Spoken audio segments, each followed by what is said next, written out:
빈 배, 장자. 한 사람이 배를 타고 강을 건너다가 빈 배가 그의 작은 배와 부딪히면 그가 비록 나쁜 기질의 사람일지라도 그는 화내지 않을 것이다.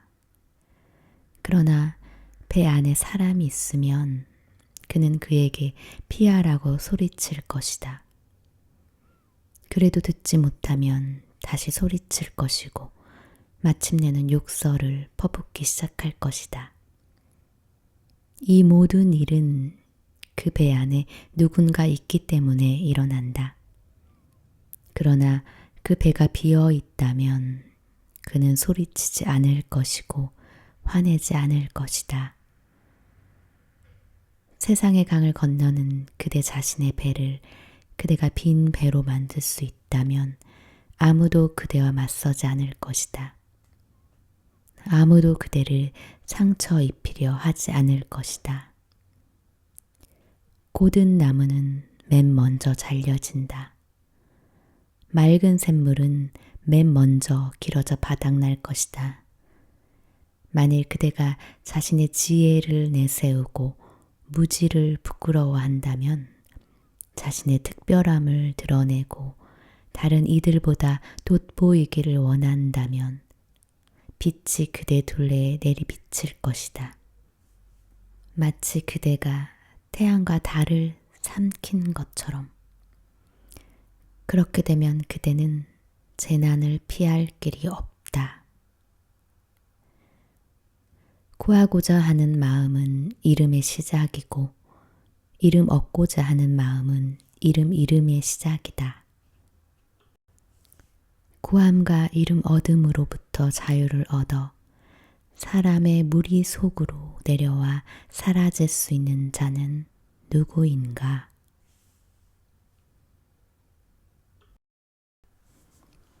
평범한 마음은 특별함을 원한다. 그것이 곧 평범함의 일부다.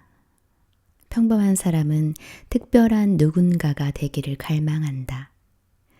그것이 바로 평범한 사람의 특징이다. 진정한 특별함은 특별함을 원하지 않을 때 일어난다. 이것이 곧 장자가 완전한 이는 빈 배와 같다고 말할 때의 의미다. 많은 뜻이 그 속에 깃들어 있다. 먼저 하나의 빈 배는 어느 곳으로도 가고 있지 않다. 빈 배는 바로 지금 이 순간에 존재한다. 그것은 어디로도 가고 있지 않다. 목적지가 있을 때 인간은 불행해진다. 왜인가? 한 번은 어떤 사람이 구두쇠에게 물었다.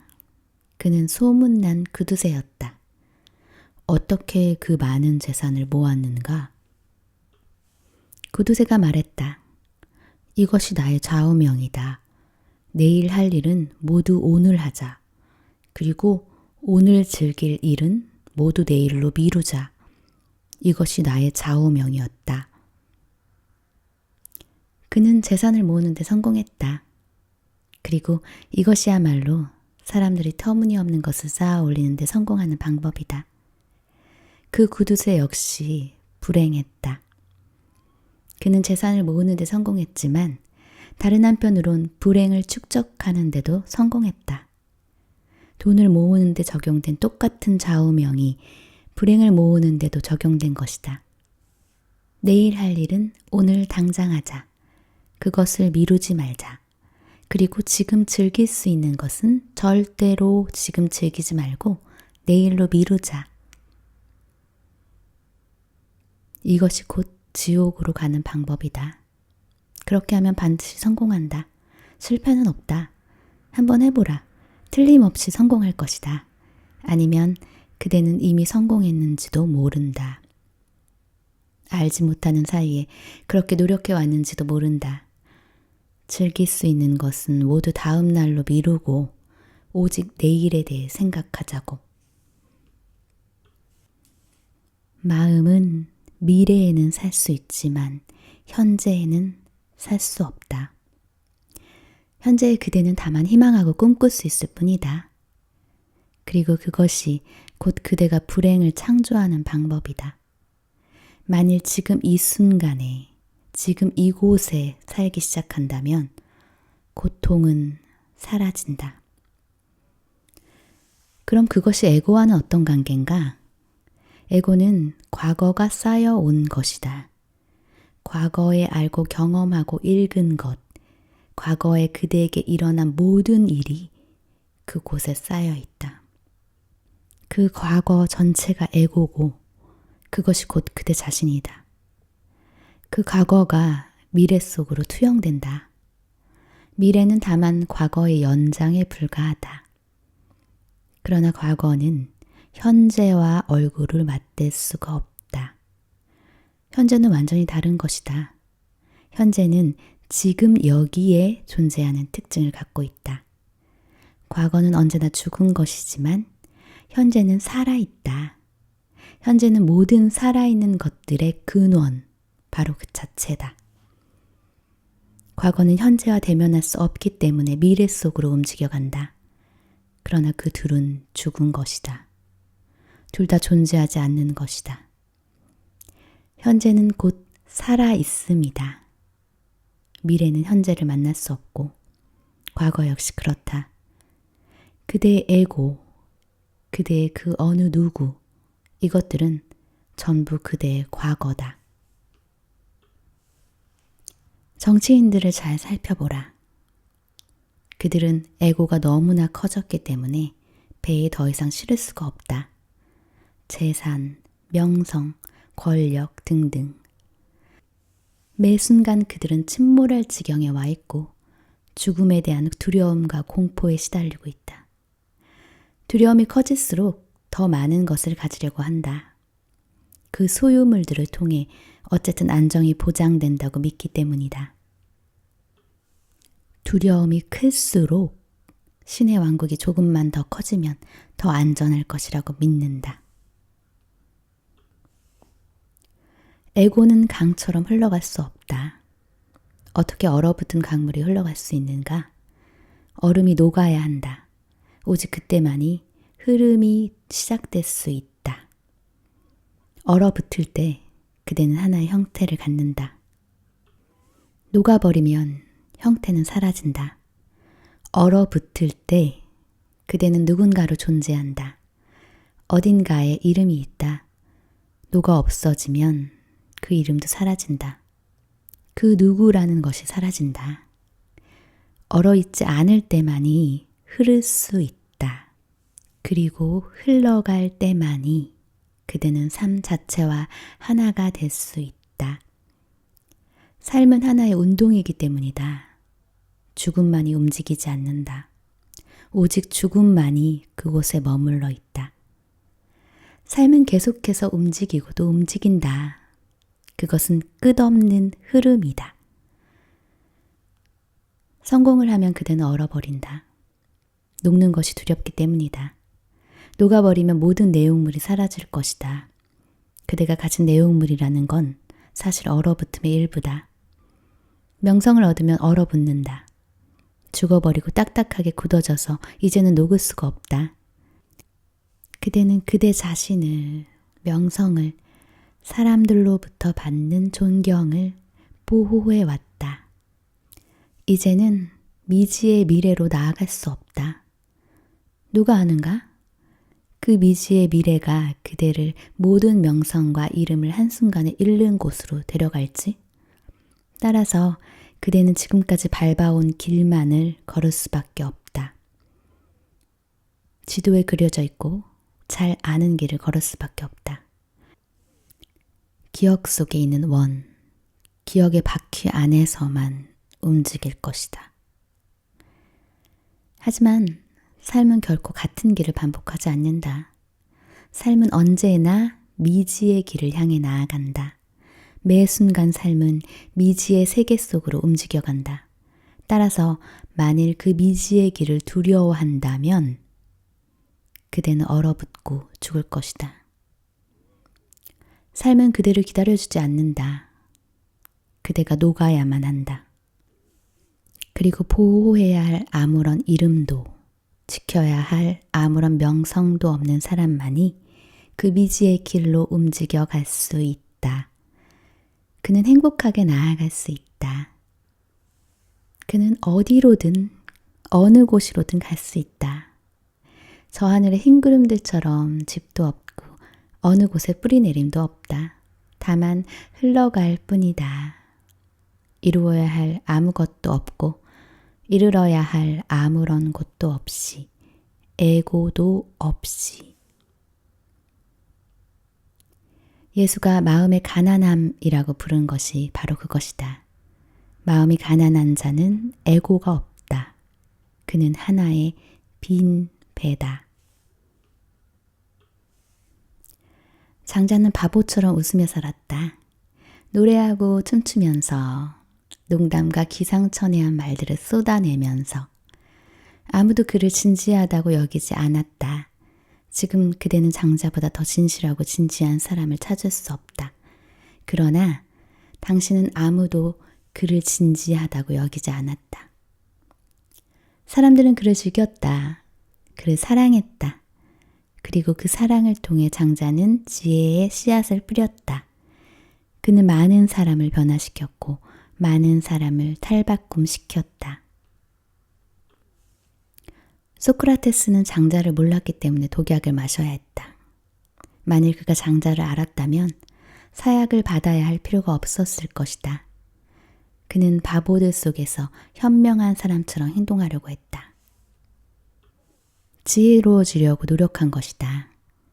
장자는 말한다. 지혜로운 사람은 겉으로는 어리석은 자와 같다고. 소크라테스는 모든 것을 꿰뚫어보고 분석하면서 계속 질문을 퍼부었다. 그래서 마침내 아테네의 전체 시민들을 화가 났다. 이 사람이 그들 모두가 어리석다는 것을 증명하려고 애쓰고 있었던 것이다. 그래서 그들은 그를 죽였다.